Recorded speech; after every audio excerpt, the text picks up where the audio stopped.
السلام علیکم ورحمۃ اللہ وبرکاتہ۔ اعوذ باللہ من الشیطان الرجیم، بسم اللہ الرحمن الرحیم۔ رب اشرح لی صدری ویسر لی امری واحلل عقدۃ من لسانی یفقہوا قولی۔ پارہ نمبر 12 کے خلاصے سے دیکھتے ہیں عمل کی باتیں۔ نمبر 1، صرف دنیا نہیں آخرت کے فائدے کے بھی کام کرو۔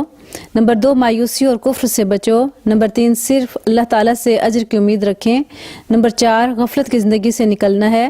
نمبر 5، اللہ تعالیٰ کے سوا کسی کی اطاعت نہیں کرنی۔ نمبر 6، اللہ کی مخلوق کے لیے درد مندی پیدا کریں۔ نمبر 7، جب کوئی گناہ ہو جائے تو فوراً نیکی کر لیا کرو، چاہے صرف لا الہ الا اللہ کہو۔ نمبر 8، عبرت، نصیحت اور دل کو مضبوط کرنے کے لیے انبیاء کے حالات، صحابہ کے احوال پڑھا کرو۔ نمبر 9، حسد سے بچو۔ نمبر 10، عورت کے فتنے سے بچو۔ نمبر 11، اپنے اخلاق کو بلند رکھو ہر حالت میں۔